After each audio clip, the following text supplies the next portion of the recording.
Hello students, BSc BEd second year की next class में आप लोगों का स्वागत है।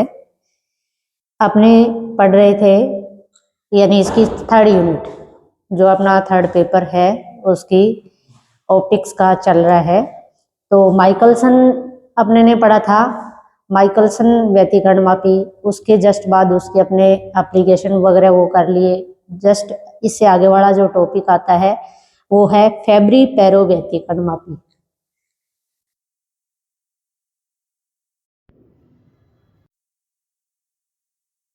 फेब्री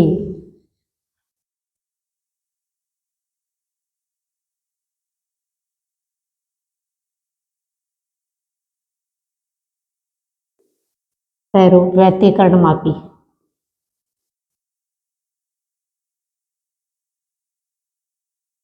फेब्री पैरो व्यतिकरणमापी अपने पढ़े।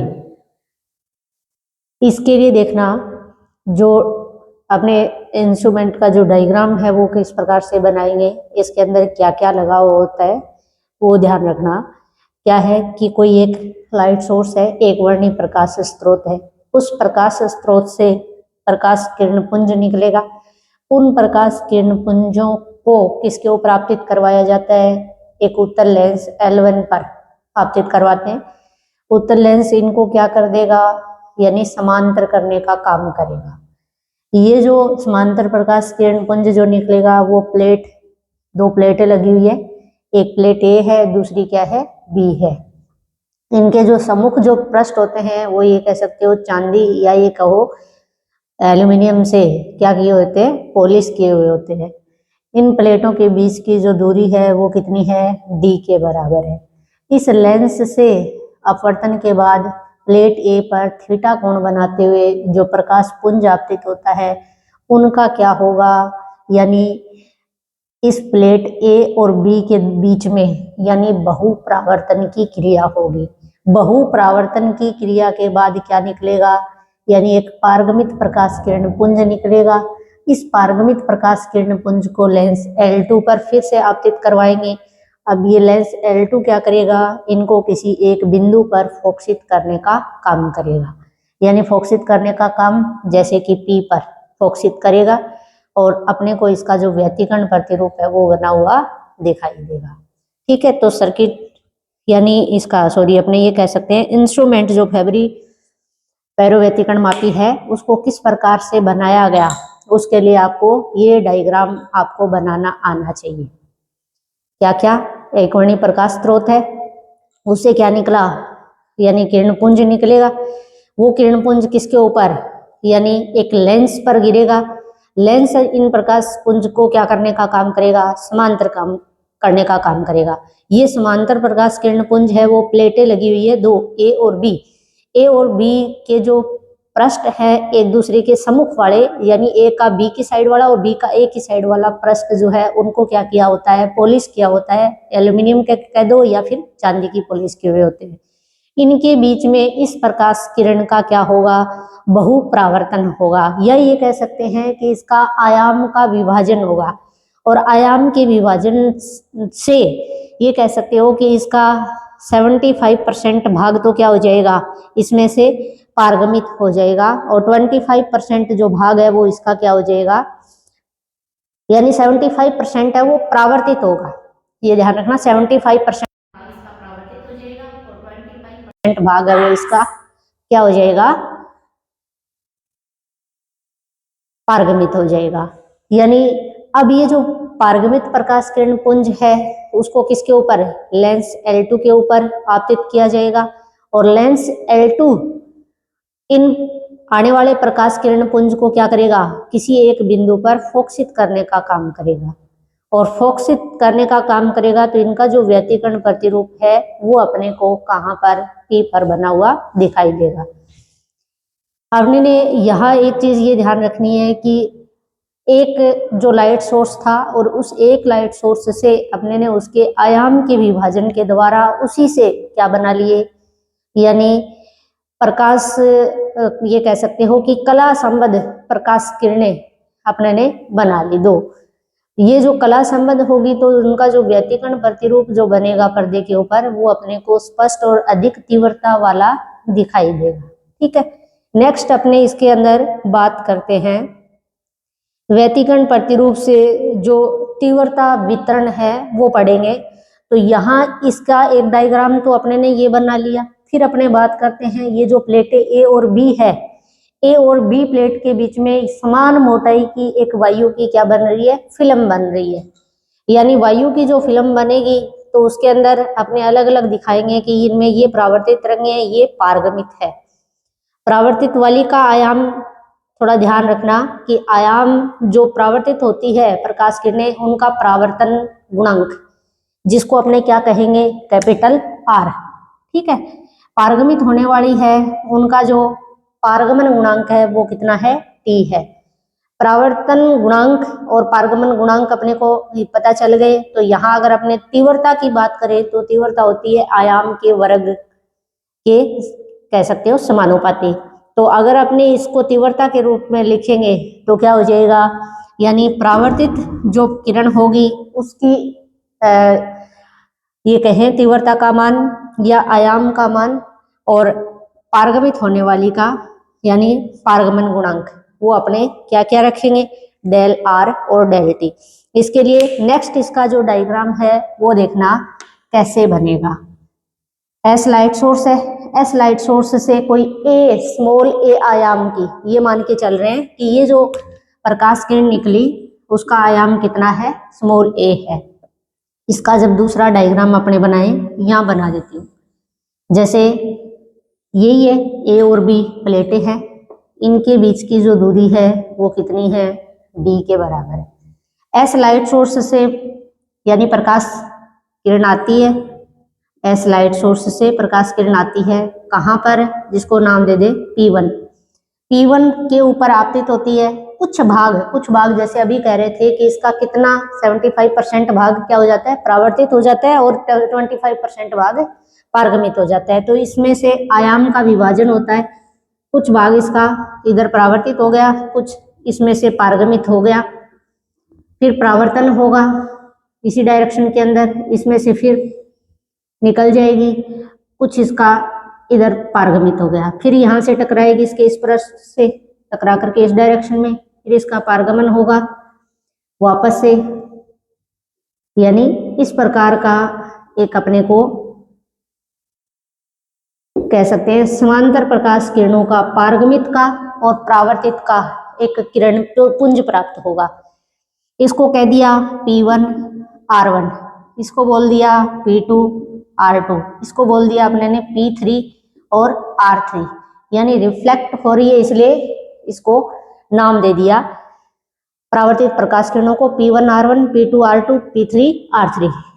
जो एस लाइट सोर्स से जो प्रकाश किरण आ रही है उसका आयाम है वो कितना है, ए है। दूसरे पृष्ठ से टकराती है जिसको C1 कहें, इसको C2, इसको C3। पारगमित होने वाली C1 T1, इसको C2 T2, और ये क्या है, C3 T3। ठीक है, नेक्स्ट अपने ये कह रहे हैं भी ये थीटा कोण बना रही है, तो यहाँ अगर अपने अभिलंब बना दे, मान लो ये जो एंगल बनेगा वो कितना, थीटा, और ये इसके साथ में जो कोण बनाएगी ये बिल्कुल डॉट डॉट वाली लाइन है, स्ट्रेट लाइन है, ये अपवर्तित हो रही है, जिसको अपवर्तन कोण, जिसको अपने किससे लिख देंगे, आर से लिख देंगे। तो डायग्राम में आपको कुछ समझ में आया होगा कि भाई वायु की एक क्या है, समान मोटाई की फिल्म, जिसकी मोटाई कितनी है, डी के बराबर। एस कोई लाइट सोर्स था जैसे कि ये वाला, इस लाइट सोर्स एस से ए आयाम की क्या निकलती है, कोई प्रकाश किरण निकलती है, इसके पृष्ठ के P1 बिंदु पर आपतित होती है, उसका कुछ भाग क्या हो गया, परावर्तित हो जाता है, कुछ भाग इसका पारगमित हो जाता है। जो इन प्लेटों के बीच में परावर्तन, बहुपरावर्तन की जो क्रिया चलेगी वो इस प्रकार से चलेगी, जो परावर्तित वाली प्रकाश किरणें हैं वो ये है, और पारगमित होने वाली है वो अपने ने ये दिखाई है। यानी ये P1 R1, P2 R2, P3 R3 ये आपस में सारी की सारी क्या है, पैरेलल है, समांतर। ऐसे ही पारगमित होने वाली C1 T1, C2 T2 और C3 T3 ये कैसी है, समांतर है। अब बात करते हैं इनके आयाम की। आयाम की अगर बात करें तो देखो SP1 का आयाम कितना था, A। परावर्तन जब होगा तो इसका आयाम P1 R1 का कितना, A√R। ठीक है, वापस से जैसे पारगमित हो रही है जैसे P1 C1 इसका बनेगा कितना A अंडर रूट T, फिर से पारगमन होगा तो C1 T1 जैसे A T आयाम आ जाएगा। ठीक है, नेक्स्ट को अपने ऐसे ही लिखेंगे, जैसे P1 R1 का A रूट R, दूसरे का आ जाएगा A T root R, A T under root R, A T square root R, ऐसे ही इसके अंदर A T ये आ जाएगा A T R, इसका आ जाएगा A T का स्क्वायर R, यानी A T दूसरे का आ जाएगा A T R और तीसरे का आ जाएगा A T R का स्क्वायर, यानी किसका R का स्क्वायर। इसमें ध्यान रखना S P1 का है आयाम A, P1 R1 का है A रूट R, ऐसे ही P2 R2 का है A T under root R, और ऐसे ही A T R root R और A T R का square root R, A T R का स्क्वायर और रूट R, पहले का A रूट R, दूसरे का A T रूट R और तीसरे का A T R और root R, A T R और मल्टीप्लाई में इसके साथ ही है अंडर रूट R, ये आयाम है। ठीक है, आयाम अपने ने लिख दिए। नेक्स्ट अपने बात करेंगे जैसे कालांतर की, कि देखो एक रिलेशन आपने पढ़ा होगा कालांतर, कालांतर जिसको अपने डेल से लिखे, डेल बराबर क्या होता है, कालांतर और पथांतर के अंदर एक रिलेशन होता है जिसको अपने लिखते हैं 2 पाई अपॉन लैम्डा इंटू क्या आएगा पथांतर। ठीक है, समान मोटाई की जो फिल्म बन रही है जिसकी मोटाई अपने ने डी ली है, तो यहाँ पे पथांतर कितना, क्योंकि पथांतर equal to 2D cos R, value इसमें रखे तो कालांतर आ गया डेल बराबर 2 पाई अपॉन लैम्डा इंटू क्या आ जाएगा 2D कोस R के बराबर। ठीक है, नेक्स्ट अपने यहां मान के चलेंगे, क्या मान के चलेंगे, जो कि S लाइट सोर्स से जो प्रकाश किरण आकर के आपतित हो रही है S P1, उसका जो तरंग का समीकरण है, आपतित तरंग का समीकरण, आपतित तरंग समीकरण कितना, यानी y बराबर e की power iota omega T, y equal to कितना a आयाम और लगा दो इसके साथ क्योंकि उसका आयाम a है, y equal to a e की पावर आयोटा ओमेगा टी के बराबर है। ऐसे ही अगर अपने बात करें कि पारगमित होने वाली जो तरंगें, कौन सी पारगमित किरणें, कौन कौन सी, C1 T1 C2 T2 C3 T3 dot dot, इनका समीकरण किरणों का समीकरण क्या बनेगा, यानी कालांतर का मान अगर अपने कहें किसके बराबर है, फाई के बराबर अगर अपने ले लेते हैं, तो पहला जो तरंग इक्वेशन हो जाएगा y1 बराबर a e की power iota omega T minus phi, y2 बराबर समीकरण क्या बनेगी, यानी आयाम a, पहले का यहाँ पे देख करके लिखना, पारगमित की जब बात करें तो वहां C1 T1 बराबर लिखा है AT, तो आयाम होगा AT, क्योंकि इक्वेशन a e की पावर आयोटा ओमेगा टी यहाँ a आयाम है, वहां C1 T1 की बात हो रही है तो उसके लिए AT। दूसरे का आयाम देखो कितना है AT R e की power iota omega T minus phi minus del, कालांतर का मान अगर डेल है तो y3 इसी प्रकार क्या हो जाएगा AT R का स्क्वायर, AT R का स्क्वायर e की power iota omega T minus phi minus का 2 डेल। ऐसे ही आपने नेक्स्ट लिख लेंगे, पारगमित होने वाली जो प्रकाश किरणें आगे से आगे इसी प्रकार से लिख सकते हैं। अगर अपने परिणामी निकाले कि के बाद जो परिणाम होगी उसका समीकरण क्या होगा, या कह दो परिणामी विक्षोभ, परिणामी विक्षोभ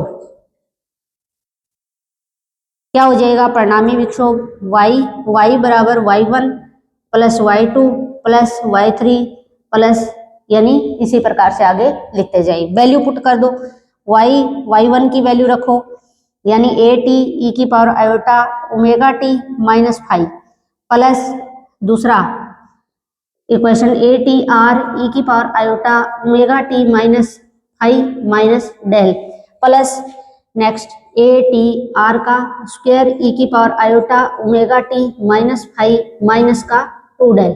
ठीक है, इसमें से देख लो कि क्या कॉमन आ रहा है भाई। इसको आप और क्या लिख सकते हो, y बराबर आप लिख सकते हो A कैपिटल T AT और e की पावर आयोटा ओमेगा टी पड़ा रहने दो ऐसा कैसा ओमेगा टी माइनस 5 प्लस आगे वाला देखना, क्या इसको ऐसे लिख सकते हो e की power iota omega T minus 5 और डेल को अलग से लिख दो, जैसे ये बन जाएगा ATR e की पावर आयोटा, ये आ जाएगा ओमेगा टी माइनस 5 और e की पावर माइनस डेल।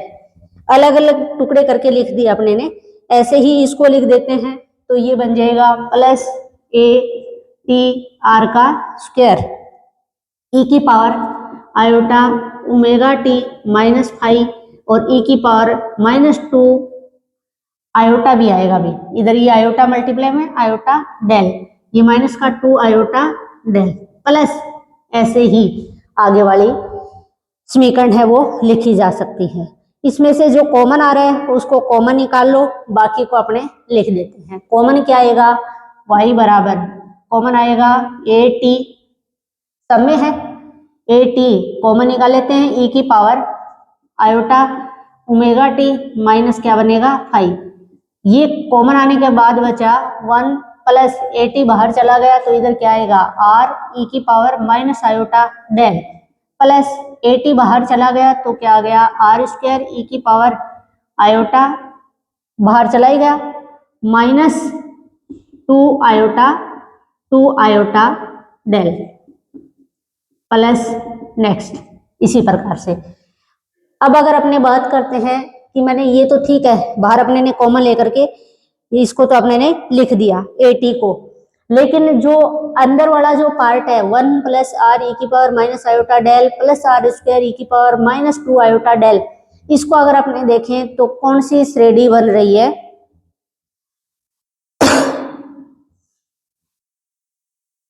समांतर होती है तो आप चेक कैसे करते हो कि समांतर है, तो दूसरे पद में से पहले को माइनस कर दो, तीसरे में से दूसरे पद को माइनस कर दो, ऐसे ही अपने माइनस करते जाइए आगे वाले पद में से उससे पहले वाले पद को। अगर उनका सारा अंतर बराबर आता है तो समांतर बन जाएगी, अगर गुणोत्तर है तो उसको चेक करने का तरीका है कि उसके मतलब दूसरे वाले पद के अंदर पहले वाले पद का भाग लगा दो, ऐसे ही तीसरे में दूसरे का लगा दो, यानी कहने का मतलब अगले वाले पद के अंदर उससे पिछले वाले पद का क्या करो भाग लगाओ, भाग लगा करके अगर अपने देखते हैं कि उनका जो वो आता है सारो अंतर अनुपात आता है वो सारो अनुपात बराबर है या नहीं है। अगर बराबर है तो कौन सी श्रेणी बन जाएगी, गुणोत्तर बन जाएगी। जैसे यहाँ दूसरे में भाग लगाते हैं तो क्या आ रहा है, ठीक है ये आएगा, अगर यानी इक्वल टू इसके आ गया R e की पावर माइनस आयोटा डेल, ऐसे ही R स्क्वायर e की पावर माइनस 2 आयोटा डेल में भाग लगाए किसका R e की पावर माइनस आयोटा डेल का, तो ये R से ये कट जाएगा, एक R बचा, ये A कट जाएगा e की पावर माइनस आयोटा डेल। कहने का मतलब नेक्स्ट अगर मैं ऐसे ही लिखती तो इसमें आता अगले वाले पद में R की पावर 3 आ जाती, e की पावर माइनस 2 की जगह 3 आ जाता, भाग लगाते तो R स्क्वायर से 2 तो पावर कट जाती, एक बचती, मतलब कहने का R e की पावर माइनस आयोटा डेल सारो अनुपात आता।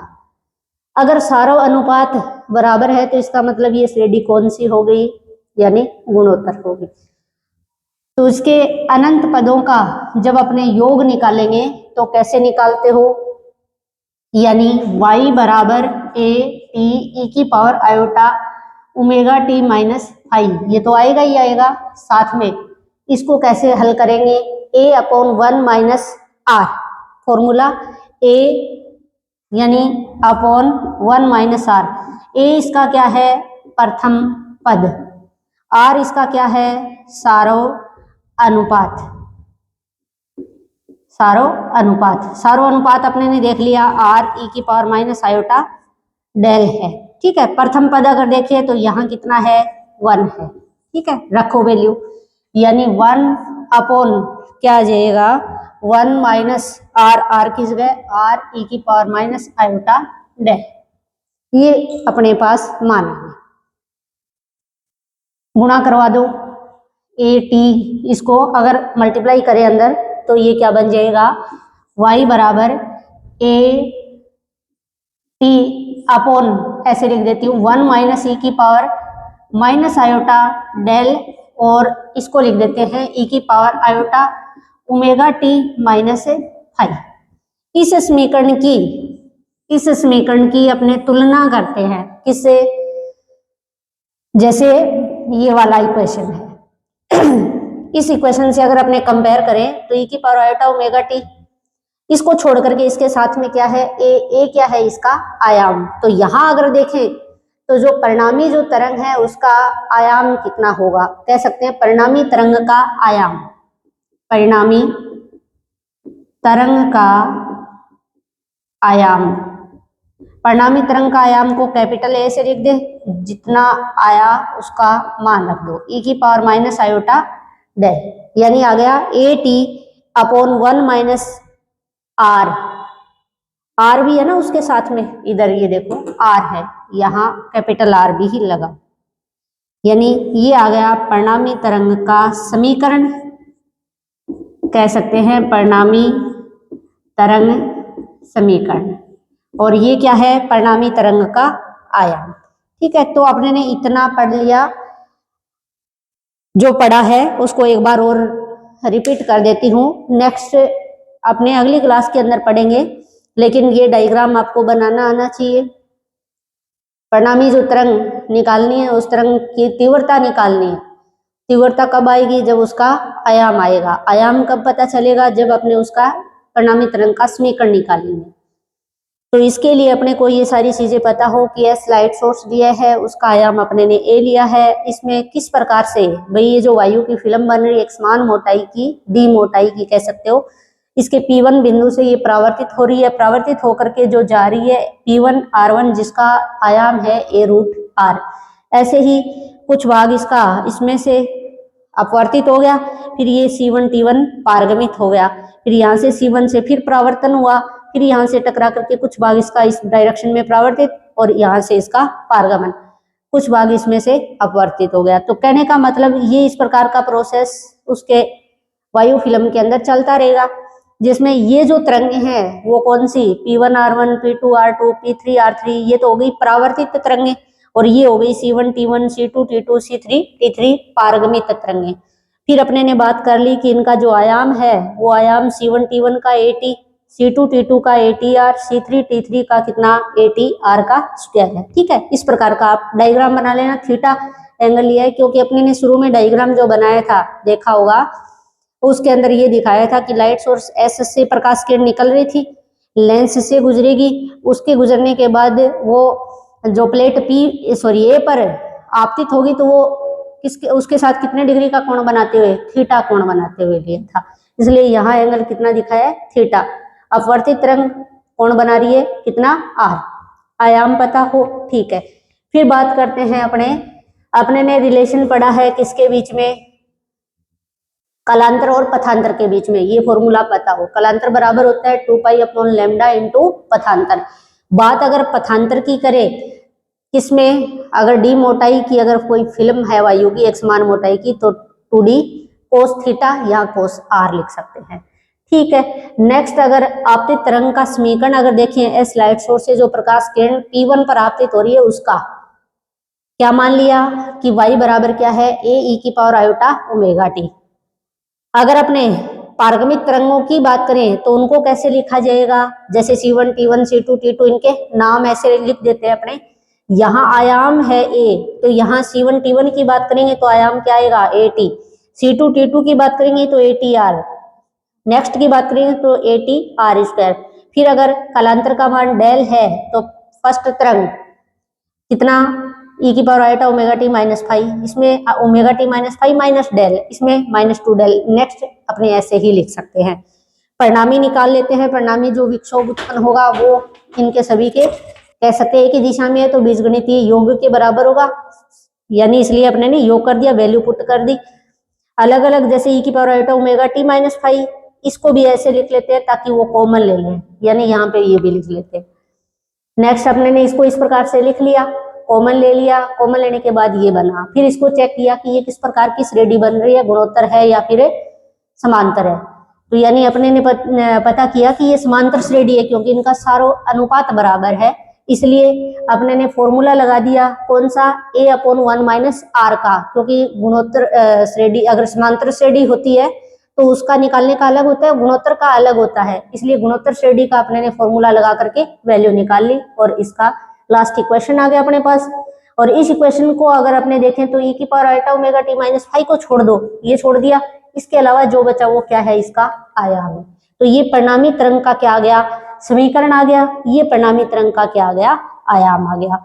नेक्स्ट अपने निकालेंगे परिणामी तरंग की तीव्रता, जो अपने अगली क्लास के अंदर पढ़ेंगे। थैंक यू क्लास देखने के लिए।